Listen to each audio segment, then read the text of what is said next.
It may seem to you to be just a small opening to bring air into the temple corridors, but in reality it is much bigger than that.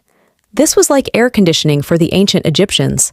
These openings are called central ventilation, and they are openings that were designed in a precise engineering way to generate an air current. With the pressure difference between the two parts, the narrow part and the wide part, which represents a genius way to ventilate the temples through the geometric openings.